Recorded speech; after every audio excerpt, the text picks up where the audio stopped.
There's her life, and here's the woman. Yvonne really joins us. Welcome to the show. Thank you. So you're here in Canada. The Canadian Islamic Congress brought you here, a series of lectures. What do you talk about?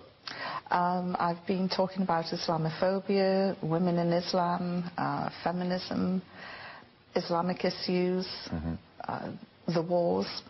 For people who don't know your story, when they first hear the story, they go, what? Yeah. What happened? Captured by the Taliban, all of a sudden makes a promise to them on her way out that she'd read the Quran, and next thing you know, a convert. That's right. That's it in a nutshell. But basically, I was trying to think of a way to get out of this situation. Absolutely terrifying. And I promised them, you know, if you let me go, I will read the Quran. I would have promised to have learned Swahili backwards if they would just let me go. Think how different your life would have been if that was your promise, though. Yeah, so I started reading the Quran. It was an academic exercise more than anything else, because as a journalist covering the Middle East and Asia, it was shocking that I knew so little about a faith which was clearly, you know, a way of life for these people. And that academic exercise gradually turned into a spiritual journey, and, you know, nearly 2-3 years later, I converted to Islam. Your first husband was Islamic? The father of my daughter, he was a Sunni Muslim. Yeah. And he would try and talk to me about Islam, and I would just say, talk to the hand, I'm not interested. Thankfully, he was very tolerant, and we're still very good friends. Obviously, we've got, you know, our daughter in common. And I called him and I said, why did you never tell me about this great faith? And he said, you would never listen. And he is now quite amused and bemused that I've embraced Islam. Was it you read it and there was an awakening? Were you looking for this or something like this in your life before? Because you've heard of people who look at your situation and say, you just had Stockholm Syndrome, and this is just an after. George, I was so happy with my life. I worked hard, I drank hard, I played, I went clubbing. Sounds perfect. What's the need here? The last thing that I was looking for was a religion which would turn my life upside down. I was really happy as a party girl.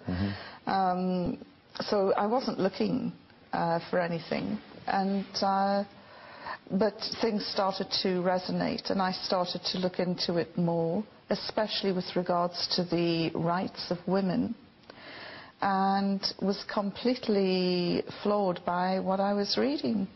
I know people have said, you know, oh, classic case of Stockholm Syndrome, but I've actually looked into that because I've been asked to present a program about Stockholm Syndrome, and you have to bond with your captors. Now, I was only there 10 days, and during those 10 days, I was the prisoner from hell. I spit on them, right? Yeah, spat at them, swore at them, threw things at them. In fact, every prejudice that the Taliban ever held about Western women was probably reinforced and made worse. You're like an episode of Absolutely Fabulous, sitting inside. Was that what it was? It was. It was a bit like Patsy, you know, Patsy meets Mullah Omar. It was a total clash of civilization. I heard you kept a diary on the inside of a toothpaste box. Is that accurate? Yes. What did you write in there? Just little bullet points, because I really thought I was going to die, and I don't know I just wanted to leave something behind in case somebody would ever come across it. I'm not a psychologist, I don't know, but I'm just, that's thinking you're going to die to that point. That's the kind of traumatic experience that could really kickstart a change in one's life. When you left that situation, did you sit there and say, I thought I was going to die, my life isn't good enough, I'm not doing what I should be doing, and that helped precipitate? No, I just thought I'm going to party more when I get out, you know, and enjoy life. Well, you failed at that, Yvonne. I must admit, yes, you did. Some of my friends are very sad that I'm no longer there drinking the champagne glasses. Well, look on the bright side, you picked an amazing time in the world to be a Muslim.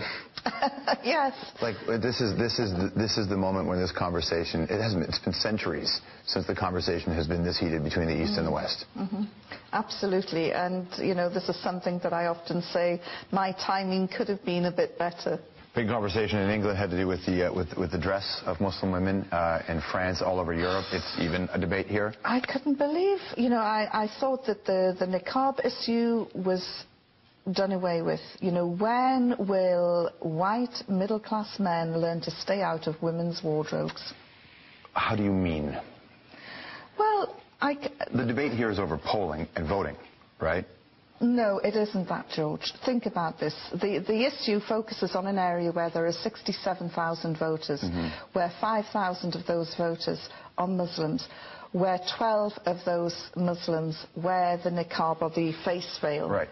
All of those women are prepared to go into a booth and lift their veil up to a female official to verify who they are. And, what is the problem? Why is this becoming an issue?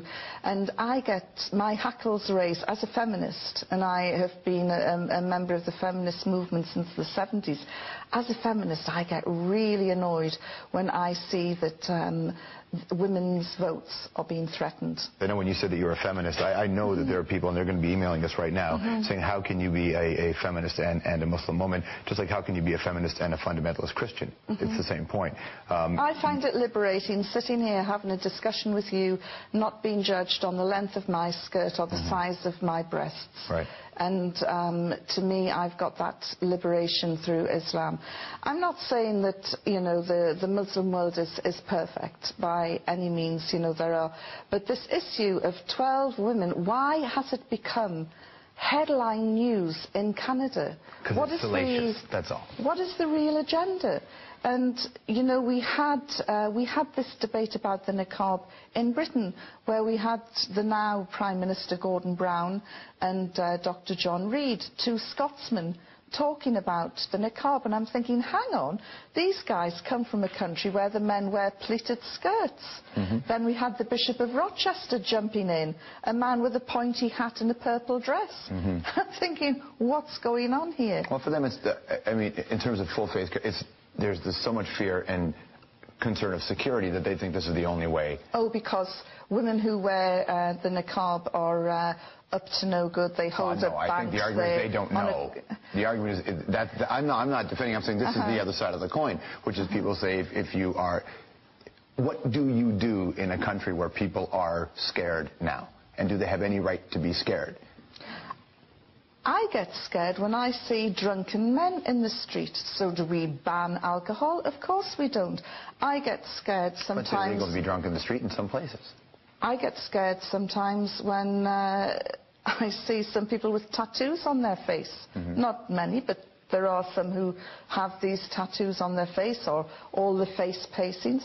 But, we shouldn't be judgmental. And, if you're scared of a mask, what about Batman? What about Spider-Man? Oh, come on now. You're missing the point. What about your fireman, your surgeon, your welder? Lots of people are afraid of the dentist. Lots of people are afraid of the dentist with that, and it's not the mask, it's the drill. But the argument that the side would make is that there is not a current war happening with face-tattooed people who are, in the name of Paul Booth, a great tattoo artist, engaged in a battle. That's not the same thing as what this discussion is, though, right? Well, I don't know of any war that's involving women who wear niqabs. It's an interesting conversation for you to have every day, isn't it? As I say, I was really sad that to see headlines that I thought were consigned to the bin last year being resurrected in Canada. And, Canada is a country with a tremendous reputation for tolerance, for cultural integration, and it was just really sad to see that here. Are they terrorists to you, the Taliban?